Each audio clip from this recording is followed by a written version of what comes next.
is Rasslin, and I am Brandon Walker, and this is AEW President Tony Khan. All Elite Wrestling President Tony Khan is how I should have said it. Hello, Tony. Hey, Brandon. Thanks for having me on the show. Oh, man, we're on one right now. Feeling good. This is great. Imagine if we did a shitty take one and we had to redo it. Well, you know what? It would be more time I get to spend with you here in your beautiful office here at Barstool. Well, I'm not paying for it. I just happen to be here. Although, did you know that I got a new contract a couple months ago? Congratulations. Yeah, well, it wasn't for a lot of money. Well, I'm still happy for you. Thank you very much. And I'm happy for the fine folks here at Barstool and all the fans of Rasslin, of which I am one. Thank you very much.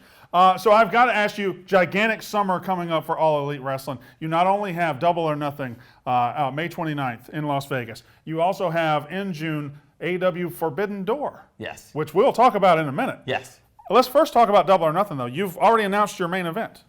Yes. Hangman Page, AEW World Champ, CM Punk, a prize signing from last year, a wrestling legend, Hall of Famer, everything, but now taking his first crack at the AEW World title. You have to be beyond excited for this main event. I'm so fired up for Hangman Page versus CM Punk for the World Championship at Double or Nothing, May 29th on pay-per-view out of Las Vegas.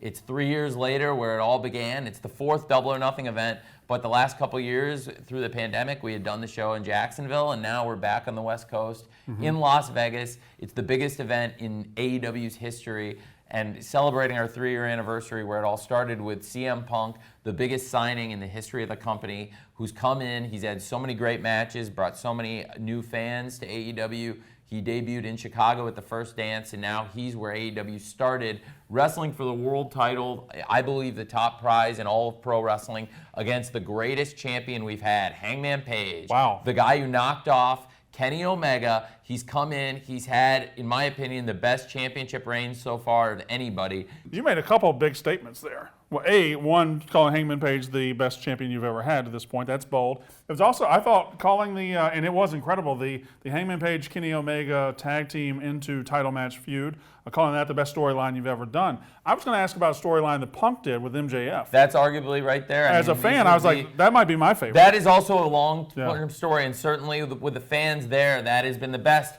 I think going back even further longer before that, we had seen Kenny Omega and Hangman Page from the very first episodes of AEW Dynamite. That's where they first teamed in Philadelphia, the third ever episode of the show. And through the pandemic, it was such a huge part of our fabric. They were the tag team champions through the pandemic and then split up. The first Eliminator tournament, it was Kenny versus Hangman for the first time since they'd been champions, where they met in the final at Full Gear 2020, a great show in front of a socially distanced crowd. So it's a long story. So I think, certainly in recent AEW history, I think definitely, and right there, CM Punk versus MJF, dog collar match along with Kenny Omega versus Hangman Page, and also Dr. Britt Baker versus Thunder Rosa, which is a story that went over a year. I think those would probably be certainly on the Mount Rushmore, the three up front. Certainly two that involved the world title with Dr. Britt Baker and Thunder Rosa, which didn't first involve the title when they start wrestling. But it circled back. Beach Break 2021, and then St. Patrick's Day Slam. A year later, St. Patrick's Day Slam 2022 in Texas. It culminated for the biggest win of Thunder Rosa's career in an even bigger main event than the first St. Patrick's Day Slam. And so those, I think, would be certainly three stories, first and foremost, among the greatest. Later tonight, you'll be having Dynamite, the magic of TV. We're recording on Tuesday. They don't know that. Oh. Later tonight, you will be hosting AEW Dynamite from Long Island. Long Island, as we know, the home of MJF. What kind of colossal prick is he when you guys go to Long Island? Well, he's a colossal prick. It's very interesting now. We're a little bit further down from a little bit further down. It's maybe a little more accessible, UBS Arena here in the city. Sure. But still, it's Long Island, the Islanders, and MJF is the king of Long Island, and I think it'll be very interesting to see how the crowd reacts to MJF and to Wardlow, as they have a contract signing on tonight's Dynamite ahead of their match, also at Double or Nothing, which I think is one of the other stories, and maybe right there. Now, we'll see, but it's in progress, but that could be another candidate for that Mount Rushmore, what's happened with MJF and Wardlow for years. Like I said, on that possible Mount Rushmore of all the great stories, there's a lot of great choices. What would be the other one I think you'd put on there for the fourth spot? I'm going to circle back to Wardlow in a minute because the reactions he's getting, the storytelling is top-notch. Before we do that, though, I want to kiss the ass of my guest, as I do better than anybody in the wrestling business. I think AEW tells very good stories in the ring and throughout your daily or your weekly shows. I think that, period. But when you get in range of a pay-per-view, say 3 or 4 weeks out, and you really start hard selling that thing and you really start building the card, I think that's when you get in your sweet spot. And this week we're 2.5 weeks. We're less than a month to Double or Nothing. And you're really in storytelling mode. Like I assume 3 more Dynamites. I assume we're going to find out more matches for that card very soon. Yep. Right now we've got we certainly have CM Punk and we have Hangman Page, we have Wardlow, MJF, we have the women's title match between Serena Deeb and Thunder Rosa. But we're going to be finding out more. Is there something about you as a storyteller that just you kind of get in your bag when you get this close to a pay-per-view, when you get in mode like that? I think the matches get bigger, the stakes get bigger. I love the build towards the pay-per-views. And I think going towards Double or Nothing, it's huge for us. It's great this year compared to last year. I think an advantage we have with sports and playoffs and things like that is, TBS, we have far less preemptions. TNT, we've had some with Rampage, but with TBS, right. Dynamite on the go-homes, we're going to be in our Wednesday night spot in prime time, 8 o'clock Eastern, 7 o'clock Central, 8 o'clock Pacific, on TBS through prime time in our core spot where we've been consistently on TBS, especially a top performer with AEW Dynamite. And I think on the build to the pay-per-views, that helps a lot. And this year, the card is going to be so strong for the Dynamites and Rampages leading up, especially you named those matches. And we know there's going to be 2 more matches that are going to come down to the wire with so many great wrestlers, 8 in each side for the Owen Hart Foundation Memorial Cup Tournament. To have all these great wrestlers competing to tribute. Last week, we were doing wrestling, and I was like, they're going to have the Owen Hart Foundation Tournament. And these guys were behind the camera. They said, you can't say foundation, it's the cup, the Owen Hart Cup. I was like, no, the foundation's in the name of the tournament. It's the Owen Hart Foundation. It's Owen Hart's foundation. It's the Owen Hart Family Foundation. I bet you guys feel kind of stupid now, don't you? It's the Owen Hart Foundation Cup Memorial Tournament. No, I'm talking to you. Hey, fellas. We're talking wrestling, we're talking AEW, we're talking all kinds of stuff, but what I'd really like to talk about right now for a second is your ball sack. Yes, your ball sack. You're sitting there, you're at home, you just got done with a double shift at Lowe's and you're tired and your ball sack's sweaty. Well, don't let that bush grow out. You don't want old girls to come over, or anybody to come over really, and see an old nasty, sweaty, stinky, hairy ball sack, do you? You want to keep that thing looking good. You want a good-looking ball sack. That's the thing about wrestlers. Probably good-looking ball. Okay, anyway, here we go. Summer is coming and the sun is shining. Shirts are off and your balls are smooth. Your balls are smooth. You heard that right. Your friends at Manscaped are here to make sure your beach balls are as smooth as Floridian sand. Who the hell wrote that? Make sure your beach balls are as smooth as Floridian sand. No wonder nobody wants to advertise on this show. The Manscaped Performance Package 4.0 has everything you need to prepare that summer bod. The Lawnmower 4.0 all-new skin-safe electric trimmer, the Weed Whacker ear, hair, and nose trimmer, the Crop Preserver anti-chafing ball deodorant. I'm so anti-chafing. I'm like Antifa for anti-ball chafing. I wear a mask and I go around, I go to Supreme Court judges' houses and I protest I'm anti-chafing, okay? Anti-chafing. No more chafing. That's what I do outside of Lito's house. They also have the Magic Mat disposable shaving mats, because some of you are so stupid you need mats to shave on. We also want to take your grooming game even further. Take a look at Manscaped Shears 2.0, a package that has everything you need to look pristine. Nail cutters, tweezers, and grooming scissors with the performance package. Your balls will be ready to impress. Make sure you cover the rest with the Shears 2.0, and you'll be ready to perform head to toe. Isn't that like a poem? My God. Get 20% off and free shipping with the code Brandon, B-R-A-N-D-O-N, that's my name, at manscaped.com. That's 20% off and free shipping with the code Brandon at manscaped.com. This is the summer to turn your package into the full package, not the total package. That's Lex Luger with Manscaped. Wardlow. Like, MJF, we know, is a rising star, and no matter how big of a prick he is, but as MJF's star rose, beside him rose Wardlow, and now they're butting heads, and Wardlow comes out, the presentation of the no music and the handcuffs, and it's making it seems like it's making it bigger and bigger and bigger. It's the evil genius that is MJF, I think, at work. I mean, you're seeing what he's done to Wardlow is tormenting the guy, and it's been very compelling to see. And unfortunately, that's kind of the evil mastermind at work. The handcuffs, the no music, it stands so far apart from everything else we're trained to watch in wrestling. You got to be pleased with the way everything comes together every week. Yeah, things have really shaped up very nicely for this big match. We're gonna have a contract signing tonight on Long Island. It'll be a big night to see how the crowd reacts to Wardlow, as they do every week. He gets big reactions. This week might be different because he's coming against his longtime boss, and his boss who has his contract and really holds his future in his hands. And there's going to be some conditions, and it's going to be very interesting tonight on TBS on Dynamite at 8 p.m. Eastern, 8 p.m. Pacific, 7 p.m. Central. And it's going to be exciting to hear what MJF has to say to Wardlow about their match at Double or Nothing. Have you considered just buying Wardlow's contract from MJF? I mean, you got the money.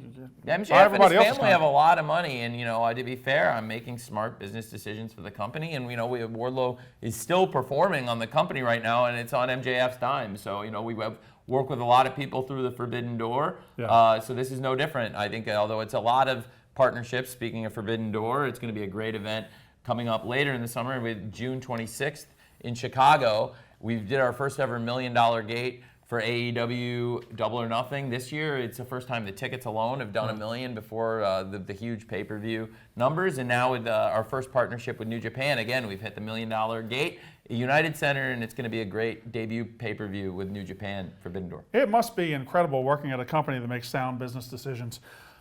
This is a great business, and it's very well run, and I'm really lucky to be here at Barstool. Oh, thank you very much. We appreciate thank you for that. having me. We appreciate that.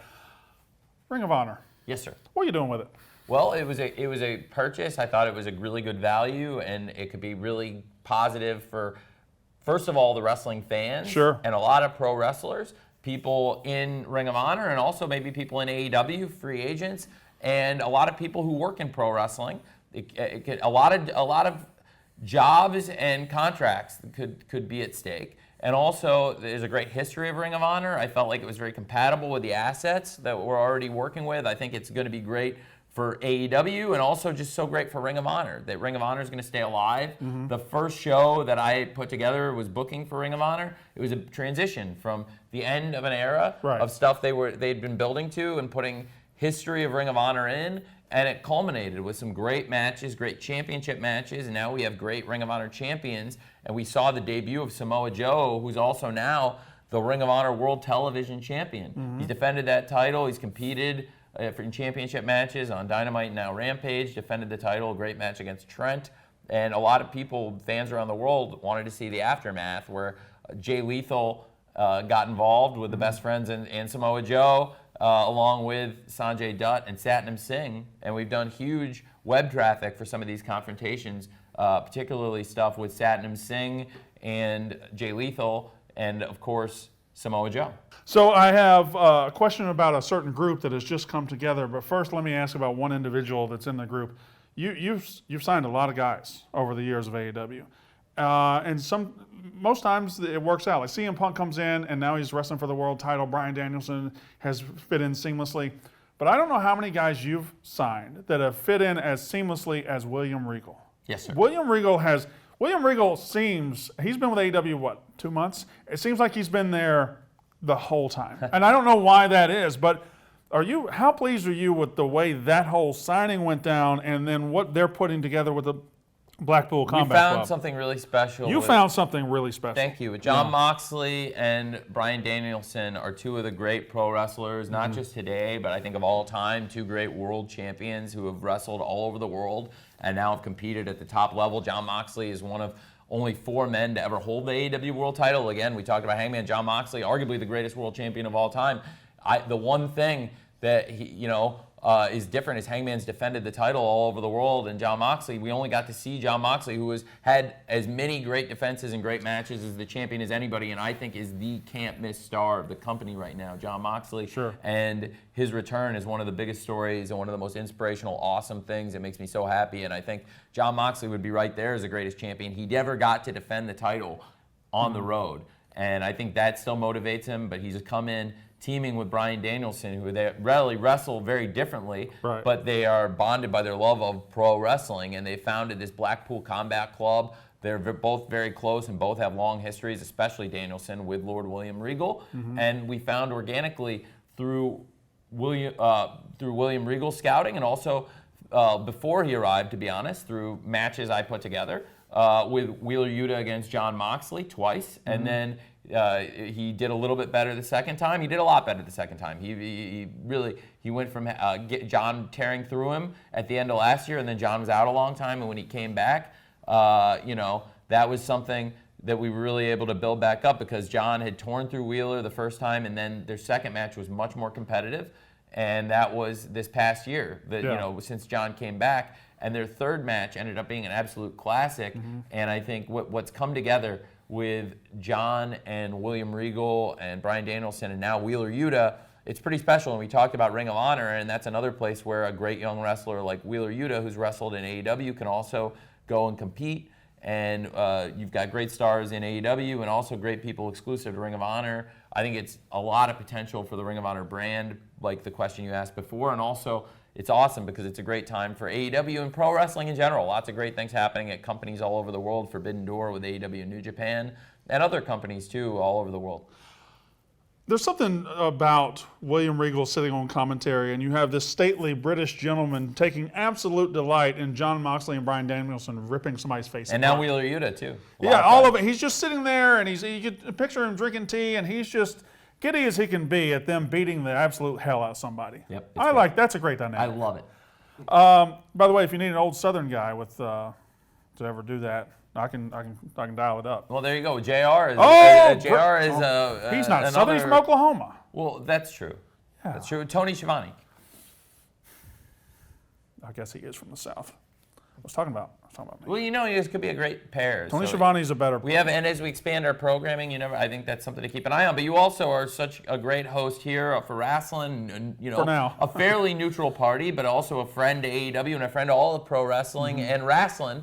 So thank you for having me again. It's great. I meant to get you a wrestling shirt. I have a Rasslin. I have a couple. Do you really? Shirts. Yeah, I've been here a few times. Yeah, but I didn't know I gave you a wrestling shirt. Yeah, I have a few.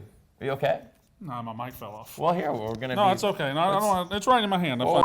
I've got to tell you right now. Tonight we're going to UBS Arena on Long Island to watch AEW. There's shows all over this country. WWE shows, AEW shows.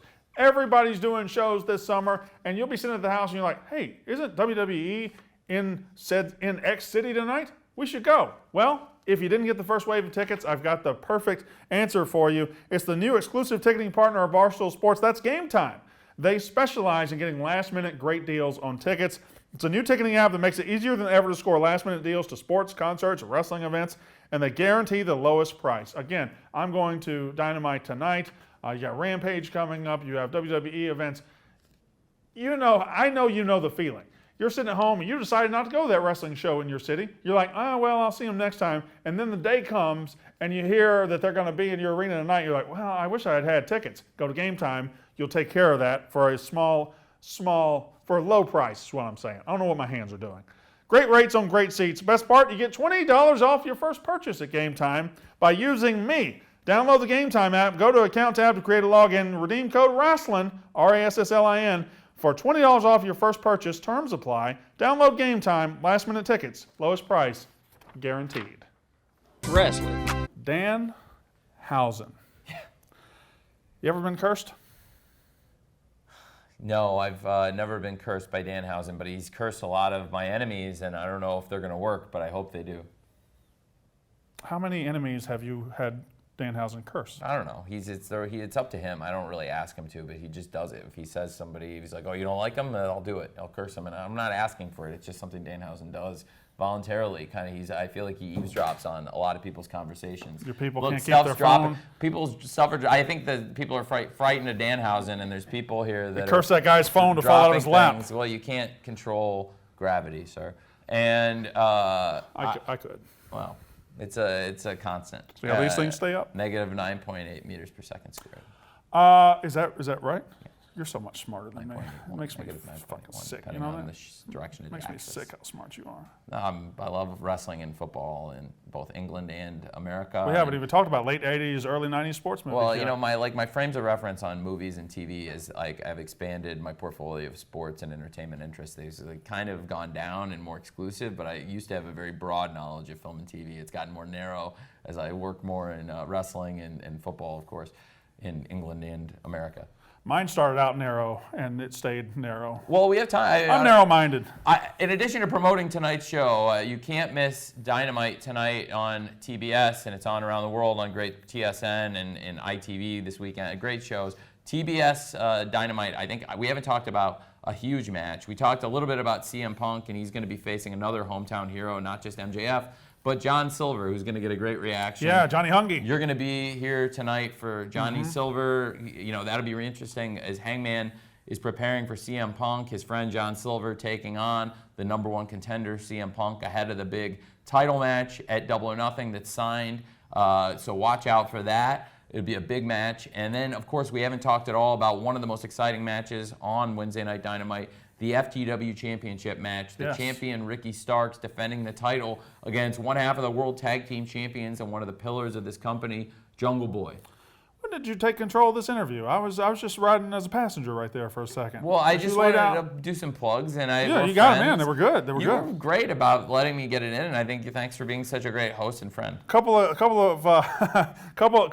guys I want to ask about because I am getting to everybody. The cast of Major League. You want to do some? Well, if we want to have a Tom baseball Berenger conversation or a Bob Uecker talk, we could have a Bob Uecker talk, but I think that would be boring for the audience. But his best character was Harry Doyle, although he was on Mr. Belvedere. The next time I come back, I'll have some interesting... Can we just not talk wrestling next time you come back?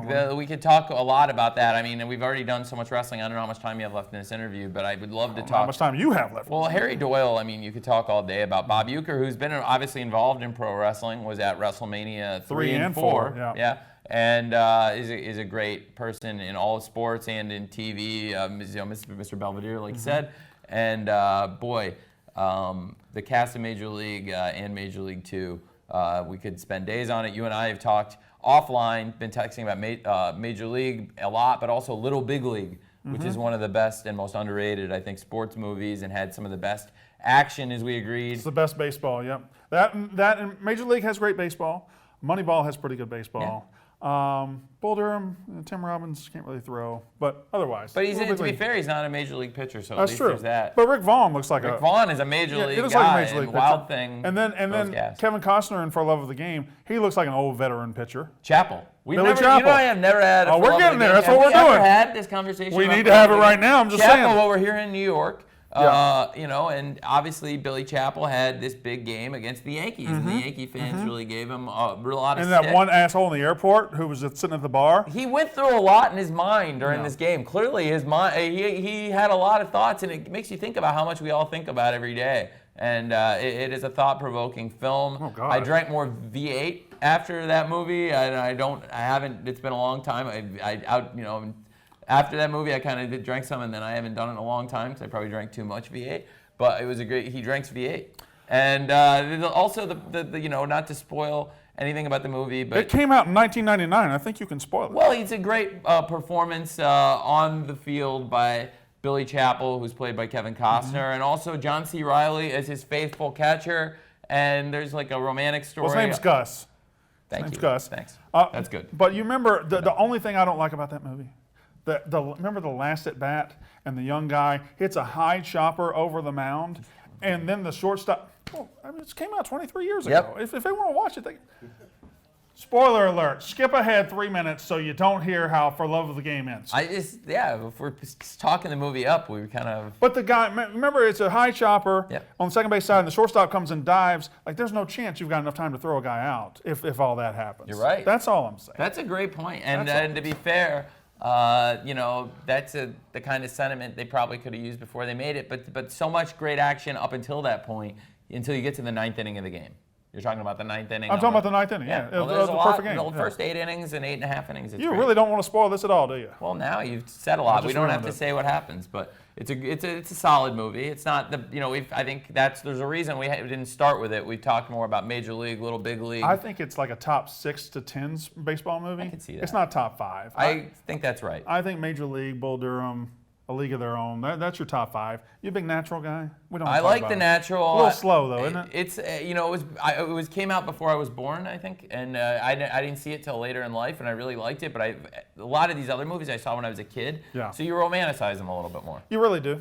You really do. All right, a couple more questions about AEW. Sure. Although that was fun. That was fun. We're going to LA, of course, the home of the Dodgers and the Angels. We got the Forum. It's one of our biggest events we've ever done.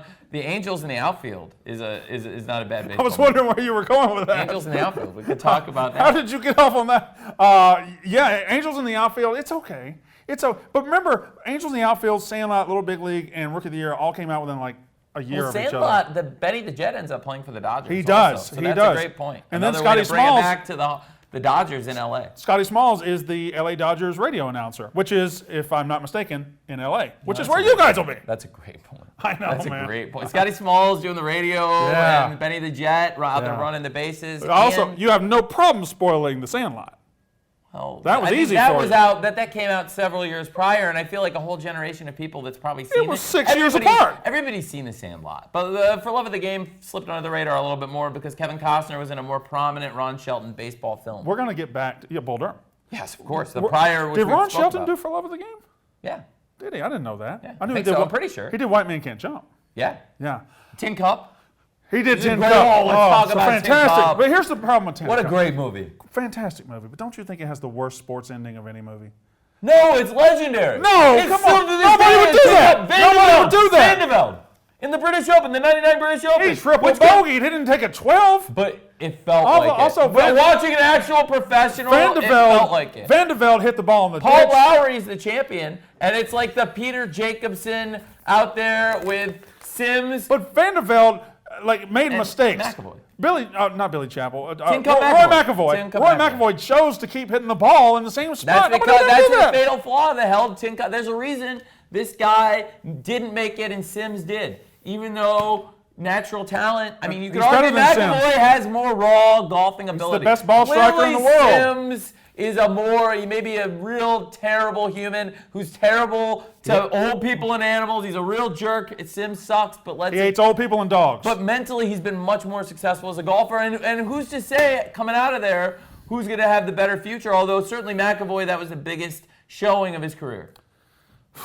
But man, brutal. But he pulled a Tin Cup. So the fact that it's a thing that lives on, nobody's actually done it to that degree. Nobody would ever do that. Probably not on that stage we've never seen. But the closest thing would be Vandeveld, right? Yeah, but Vandeveld just blew up. And maybe Greg Norman at the '96 Masters when he had a 6-shot lead. But that was over the course of 9 holes. That was the same year Tin Cup came out, right? It may have 96 happened before. came out in '96. Yeah. Norman may have actually been before Tin Cup. You know Rene Russo was in both Major League and Tin Cup. Of course. Yeah. And Kevin Costner's in a bunch of these movies we're talking about. Oh, yeah. Sports movie Hall of Famer. He's a big one. Sports movie Hall of Famer. Hook. Hook is a guy that's got a future ahead of him. He's still undefeated. Him and Danhausen are talking, back and forth. What's going on with Hook and Danhausen? Well, I think we're going to see now, we're going to have Tony Nese versus Danhausen. Mm-hmm. That's something really to keep an eye on here on AEW TV. And I'm really excited to have not only Hook, getting involved with Danhausen, but Tony Nese, somebody that's the premier athlete, got hooked up with Mark Sterling, who we've seen working with Jade Cargill and working with MJF, now working with Tony Nese. And Tony Nese versus Danhausen will be very interesting. And Hook and Danhausen, what's happening with them, it'd be interesting to watch too. Tony Nese got involved in the whole thing and jumped both guys. So it's an interesting situation to watch this week on AEW, on TBS, and following up TNT. We're going to keep an eye on it. Hook is great. He seems Big great. Hook guy. I'm a Hook guy. I am, so the TNT Championship. Yes, sir. Oh, I had a joke there that I ate, and it was for the best.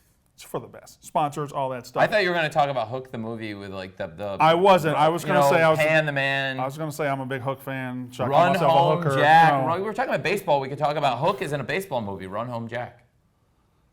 What? Hook. There's baseball in Hook. Run Home Jack. I've never seen Hook.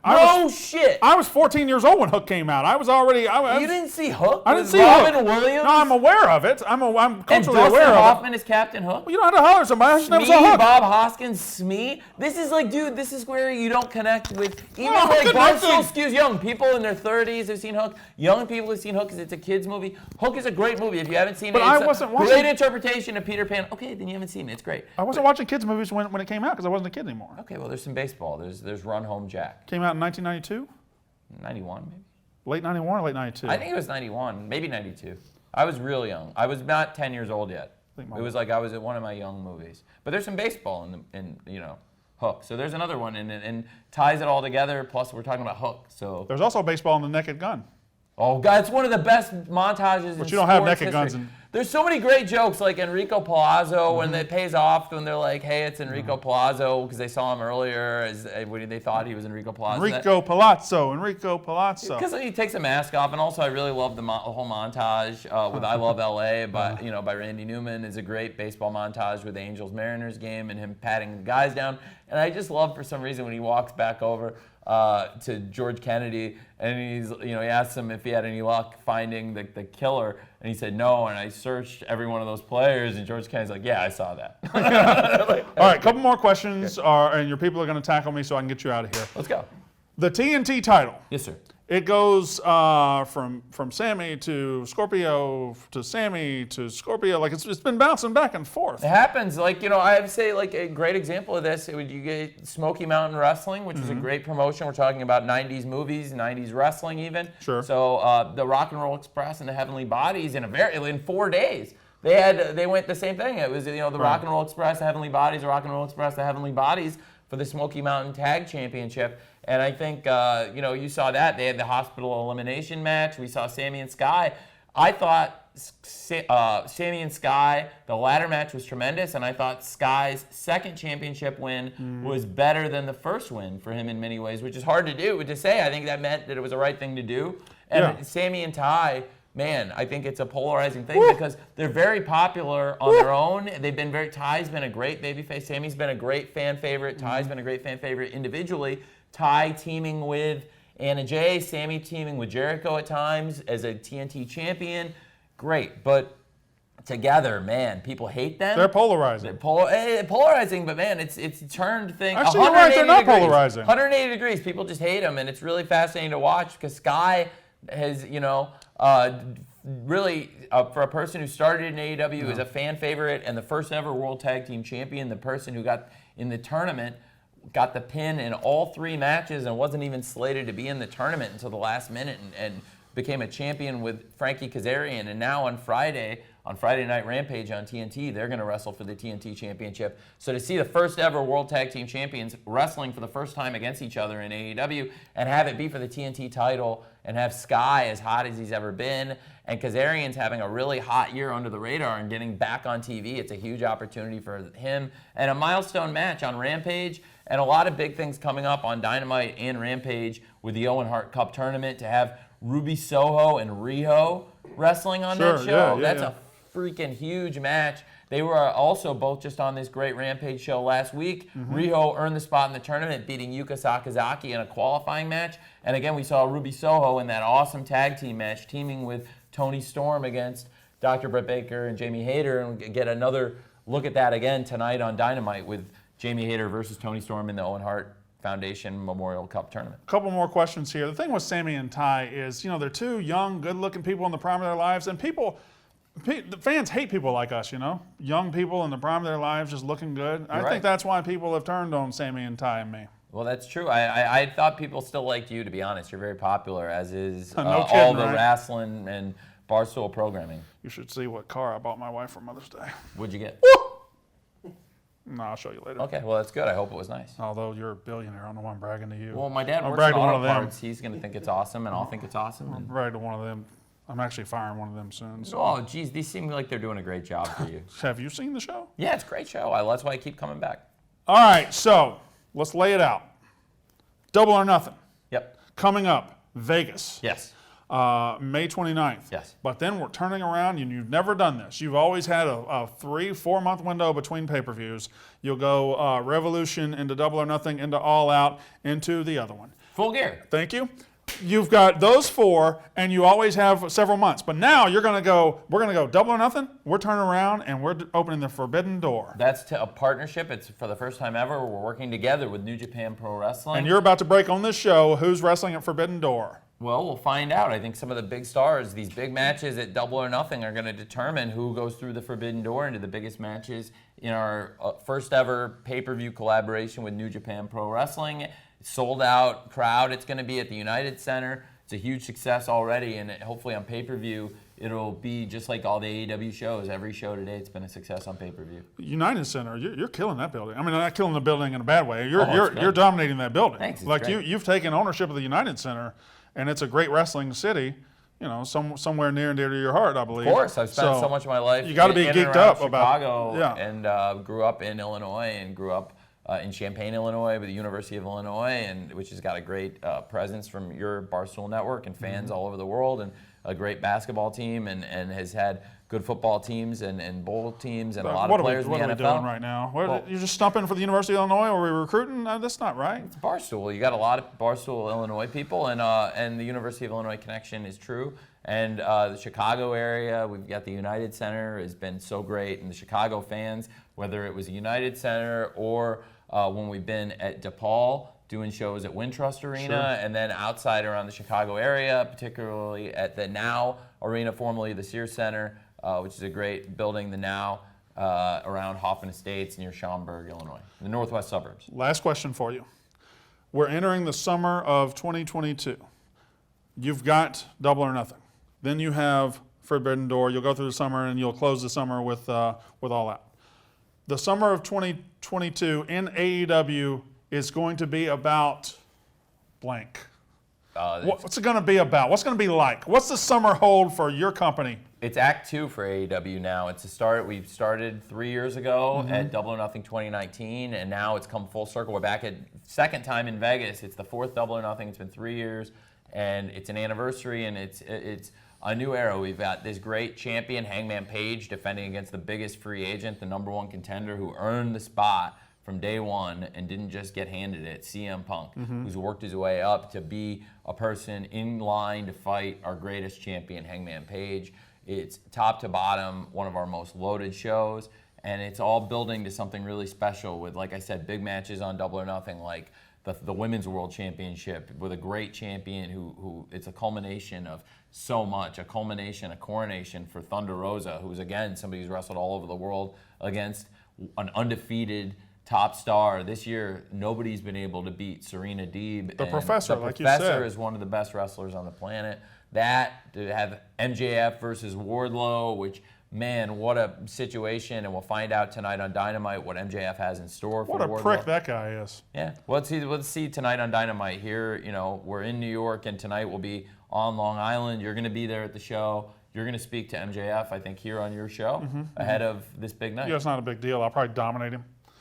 But when he comes in, I usually, I'm the alpha male in the equation, so don't tell him I said that. We'll find out what else is at Double or Nothing, and that'll help lead the way to the great wrestlers. You're not going to tell him I said that? No, he's going to see the show. He's a smart, very media-savvy person. Yeah, okay, whatever. He stopped answering my text a while ago. I'm not surprised. Me either. All right, this is All Elite Wrestling President Tony Khan. Dynamite tonight, UBS Arena in Long Island, on Long Island. On Long Island. Nice catch. On Long Island. On Long Island. Catch. And it's kind of near the border. It's very accessible. It's more accessible than the Nassau Coliseum for sure. So if you're around New York, it's going to be easy. We have a huge crowd. It's going to be the top wrestling show right now in the market. All the shows coming through here recently. That's a fact. And we'll have a great crowd at UBS Arena, and if you want to come, we still do have some tickets, but it's going to be available for everyone in the world to watch. Here, you can watch it on TBS, 8 o'clock Eastern here on the East Coast, and of course, 7 o'clock Central, 8 o'clock on the West Coast. It's probably the biggest lineup we've had so far since we came to TBS. Definitely one of the best lineups. Huge matches like we talked about, and to start the Owen Hart Cup, to have Martha Hart involved in this and to have Owen Hart's legacy and image involved and to honor him, it's going to be huge. Thank you for letting me come here to promote tonight's Dynamite, Double or Nothing, Forbidden Door. And it's just good to see you talk some movies and stuff. Always a pleasure. By the way, Don Johnson was in the office one day, and I got to ask him about playing David Sims in Tin Cup. He says it's the favorite thing he ever did in his career. That's so awesome. And he's still, like, you know how Don Johnson was just a good-looking guy? Dude. He's like 60 or 70, still just great. That's awesome. He smelled so good. What a legend. What a legendary Thank you very actor. much. And Don Johnson, not bad either. Well, Sims, great golfer, like we said. And who knows where he ended up after Tin Cup. Terrible human, but great golfer. And I bet he had a good career because he had a level head on his shoulders. yeah. He'll make 8 pars. He'll take 18 of them all day long. All day long. That is Tony Khan, and this has been Rasslin.